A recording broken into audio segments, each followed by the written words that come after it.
வானத்தில் நாளை இரவு நீல நிலா 2 அல்லது 3 ஆண்டுகளுக்கு ஒரு முறை வரும் ப்ளூ மூன் நிகழ்வு நாளை ஏற்பட உள்ளது. இதை தவறவிட்டால் 2023ஆம் ஆண்டு ஆகஸ்ட் மாதம்தான் மறுபடியும் பார்க்க முடியும். ப்ளூ மூன் என்று கூறுவதால் நிலவின் நிறத்தில் பெரிய மாறுபாடு எதுவும் இருக்காது. இது முழுக்க முழுக்க பௌர்ணமியின் கால நேரத்தை பொறுத்தது என்று நாசா விளக்கியுள்ளது. ஒரே மாதத்தில் வரும் 2 பௌர்ணமியில் இரண்டாவதாக வரும் பௌர்ணமியே ப்ளூ மூன் ஆகும். சராசரியாக 2½ ஆண்டுகளுக்கு ஒரு முறை ஒரே மாதத்தில் 2 பௌர்ணமிகள் வந்துவிடுகிறது. இதை புகைப்படம் எடுப்பது அவ்வளவு சுலபமில்லை என்கிறார் வானியல் கல்வியாளர் ஜெஃபரி ஹண்ட் என்பவர். ப்ளூ மூனை ஸ்மார்ட் போனில் புகைப்படம் எடுத்தால் ஏமாற்றமே மிஞ்சும். டெலிபோட்டோ உதவியுடன் எடுத்தால் நிலவை சற்று பெரிதாக காட்டும் என்றும் கூறினார். ஊரடங்கு கட்டுப்பாடுகள் தொடரும் மராட்டிய அரசு. மராட்டியத்தில் கொரோனா தொற்று காரணமாக ஊரடங்கு அமலில் உள்ளது. நாட்டிலேயே மராட்டிய மாநிலம்தான் அதிக கொரோனா பாதிப்புகளை சந்தித்துள்ளது.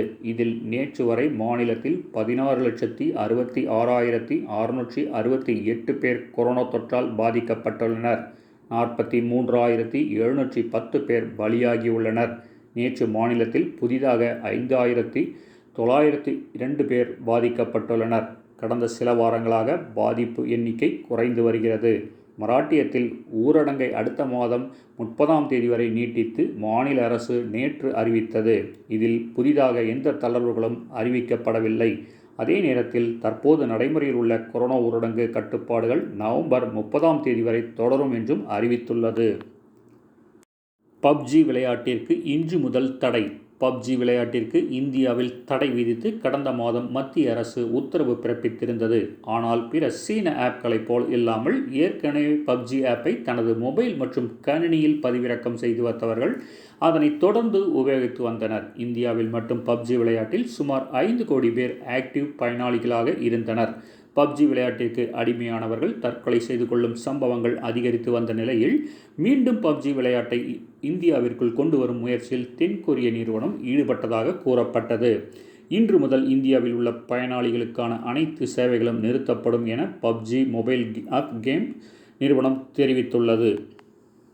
கேரளாவில் மேலும் 6000த்திற்கும் மேற்பட்டோருக்கு கொரோனா தொற்று. கேரளாவில் கடந்த சில வாரங்களாக கொரோனா தொற்று பாதிப்பு அதிகமாக உள்ளது. கடந்த 24 மணி நேரத்தில் அம்மாநிலத்தில் 6,638 பேருக்கு கொரோனா தொற்று உறுதி செய்யப்பட்டுள்ளது.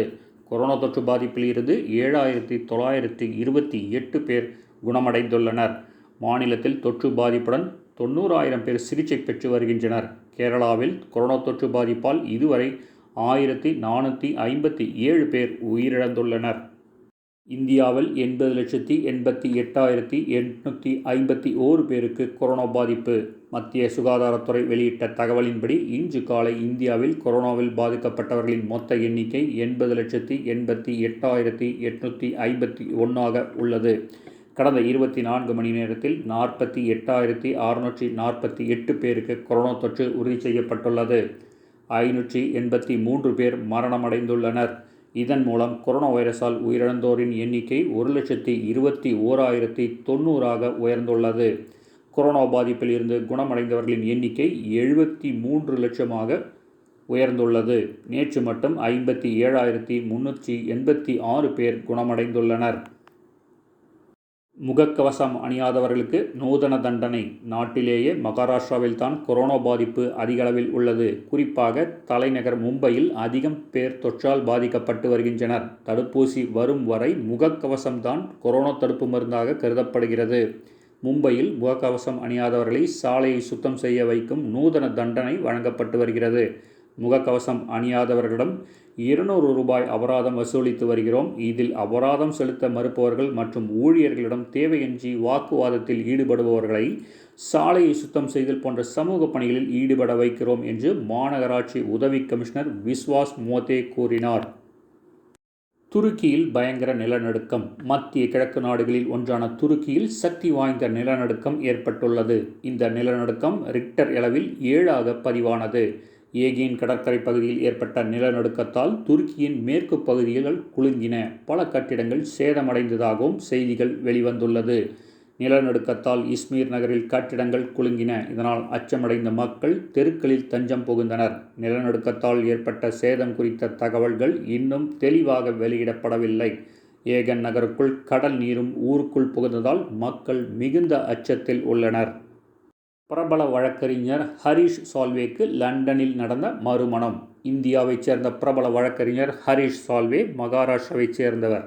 இவர் உச்சநீதிமன்ற வழக்கறிஞராக பணியாற்றி வந்தார்.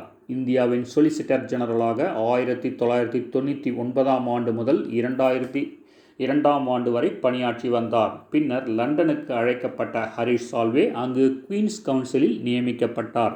இந்தியாவில் மிகவும் விலை உயர்ந்த வழக்கறிஞராக பார்க்கப்படும் ஹரீஷ் சால்வே அம்பானி, டாடா, மிட்டல் போன்ற பெரும் பணக்காரர்களுக்காக பல வழக்குகளில் வாதாடியுள்ளார். ஒருவர் குற்றமற்றவர், அப்பாவி என்று நம்பினார். அவர்களுக்காக இலவசமாகவும் வாதிடுவார். 38 வருடங்களாக வாழ்ந்து வந்த மனைவி மீனாட்சியை கடந்த ஜூன் மாதம் ஹரீஷ் விவாகரத்து செய்தார். லண்டனில் கரோலின் புரோச்சார்ட் என்ற 56 வயது பெண்ணை லண்டனில் திருமணம் செய்து கொண்டார். இந்த திருமணத்தில் அரசு விதிப்படி 15 பேர் மட்டுமே கலந்து கொண்டார்கள். கரோலின் புரோச்சார்ட்க்கு முதல் கணவர் மூலம் 18 வயதில் ஒரு மகள் உள்ளார்.